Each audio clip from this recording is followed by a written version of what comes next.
anybody that needs a test gets a test. They're there. They have the test. That was exactly 2 months ago today at CDC headquarters when the president made that claim. It wasn't true on that day. It remains untrue as we speak tonight. And a reminder, just 2% of our population's actually been tested. And the press secretary today in the briefing room called the idea of testing everybody, quote, nonsensical. So on that note, we are happy to welcome back two returning veterans tonight. James Carville, veteran Democratic strategist who rose to national fame with the Clinton presidential campaign, co-host of the 2020 Politics War Room podcast, and Eugene Robinson, Pulitzer Prize-winning columnist for the Washington Post. So, James, I'm glad we caught you before you're fitting for your Kevlar COVID warrior suit. I want to read you this from Chris Majarian in the L.A. Times, and we quote, "In recent days, Trump has begun describing citizens as warriors in the battle against the pandemic and suggested some of those fighters might have to die if that will help boost the economy. The new language shows Trump appears to view people as collateral damage to salvage the economy," says Jeffrey Levy, a public health expert at George Washington University. James, is this a big part of why you're suddenly optimistic about the Democratic chances 6 months from now? Well, I was optimistic because every election since he's been elected, we've won. Every poll, we're ahead. I mean, there's nothing but overwhelming evidence. And look what his campaign is doing. They're a pack of grifters. His campaign manager's got 2 condos, a Ferrari, a yacht, a Range Rover, and they're all just fleecing the campaign. It's just about making money, and they're going in and they're giving him fake polls. They're going to the White House. It was a story. I mean, this whole thing is just like a crumbling empire right before your eyes. Everybody is trying to take everything they can get on the way out, and they're trying to prop him up so they all can make money. And it's James, amazing as you watch this unfold. And James, when Phil Rucker talks about when you remove the economy as something for him to run on, do you worry about what folks are going to resort to in this campaign, which we already know isn't going to look like any campaign we in the modern era have ever seen? Well, the only thing I worry about is they mess with the right to vote. As long as there's anything close to a level playing field, I really don't care what they're going to do. They were going to lose before this hit. They're just going to lose worse now. And they all know it. And they're all getting profiles written of themselves. I saw Blaise Pascal, the campaign manager, whatever his name is, all over the New York Times Magazine posing for pictures. I mean, this whole thing is gone. I mean, the Oracle of Orangeburg can tell you that. He's right there with me. The whole thing is just crumbling right before our very eyes. Eugene, in addition to having the best kitchen ceiling in Louisiana, the guy does have a way with words. Eugene, you yourself wrote this week that the new normal is already here. Tell our viewers who didn't have the privilege of reading your column what you mean. Well, look, we're set adrift by this White House, right? The White House has abdicated its responsibility to do the kind of surveillance testing and kind of real testing we need to move forward toward reopening the economy on a scientific basis, on a safe basis. They've checked out basically and said just let the states handle it, let the mayors handle it, and let individuals handle it. And so we're just all going to have to make decisions ourselves about what we consider safe, what we don't consider safe.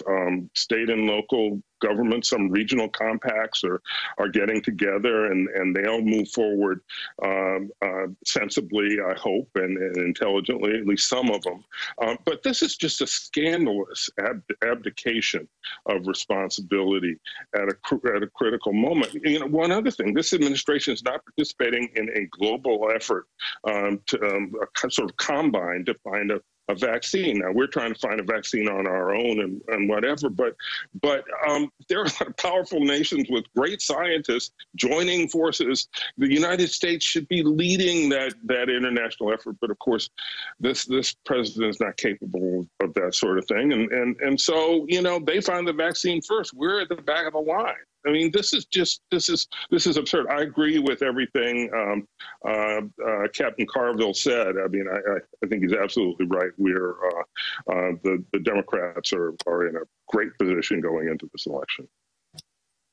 As we go to break, I'll read this from a frequent guest of ours, Tom Nichols. He said this tonight: is the worst of all bad faith assumptions in this pandemic to assume that those of us obeying our state's restrictions and supporting the making of science-based policy are enjoying it and don't care how long it goes on. It speaks to my contention that people are indoors not because they've been ordered to, because they don't want to get this. We're going to fit in a break here. Both gentlemen have agreed to stay with us. Coming up, the role the pandemic is playing and will continue to play in presidential politics, the kind we see every day.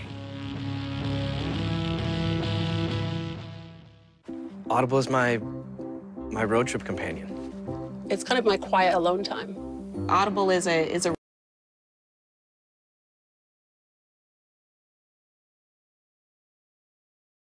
To stay with us. Coming up, the role the pandemic is playing and will continue to play in presidential politics, the kind we see every day.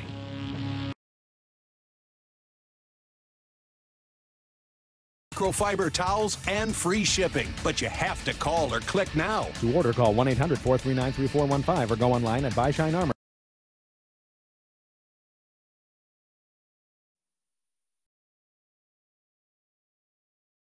Or go online at buyshinearmor.com. Order now.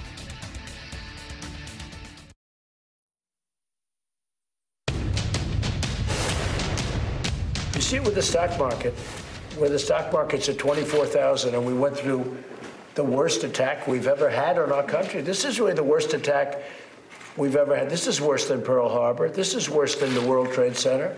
There's never been an attack like this. And it should have never happened. Could have been stopped at the source. Could have been stopped in China.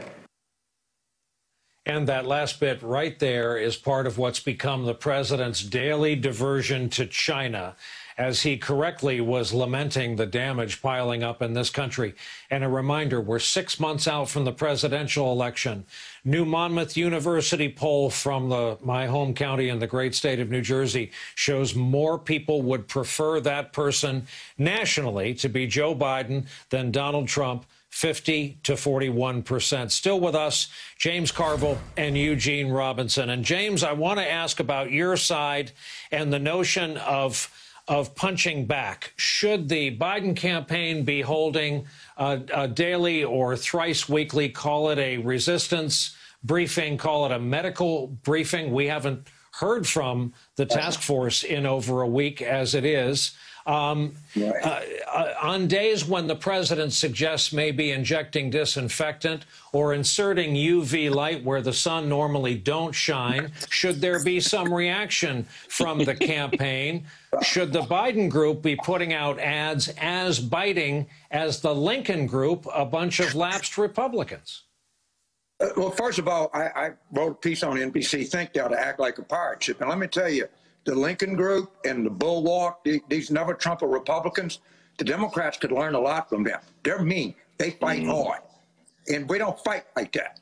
We don't fight like that. The way that you run a presidential campaign is you're a pirate ship. You're always calculating. You're always taking wind speed and direction. You seize and you loot and you burn. And that's just the way it is. And they're ineffective. They're just riding low in the water. They're all fat. They're all rich. They're all scamming. They're all making money. And my advice is get ready and hit them, and then hit them again.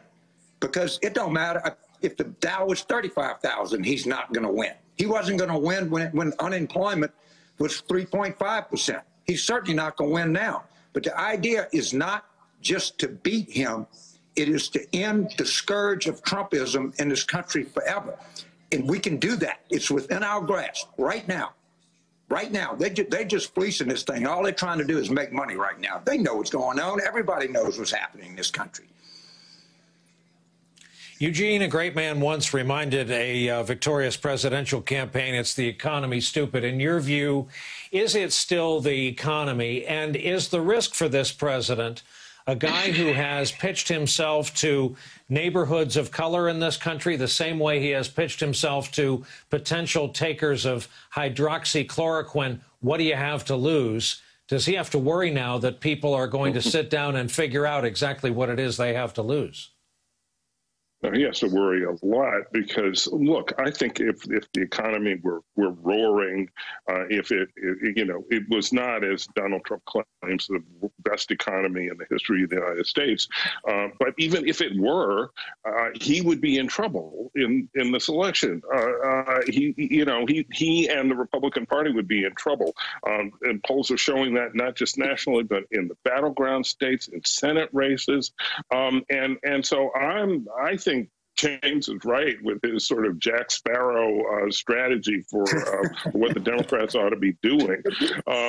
He's absolutely right, and I may steal some of it for a column because we can learn a lot from that Lincoln Group ad and what they've been doing. They are really good at this. I've preached for years that the Republicans are much better at this sort of punchy, emotional, hard-hitting, impactful advertising. They pare down issues to simple simple sound bites that people can understand. Democrats have not known to do that. They like dependent clauses and rambling sentences, and they do bring in Blaise Pascal.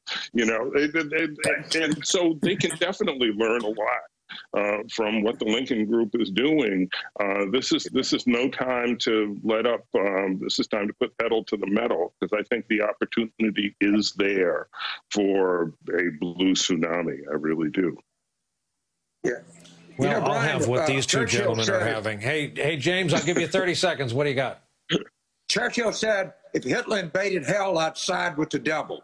Thank you, all you neocons, ex-Republicans, never-Trumpers, bulwark people. Come in there and show these guys how to fight. And Democrats, get off the conference calls, get out the meeting, and go there and take it to them. But anyway, I love being on with you, Eugene. No patting on any idea of anybody south of the Mason-Dixon line, brother. That's right. Thank you both. James Carville, Eugene Robinson. Gentlemen, it's always a pleasure. Thanks for coming on.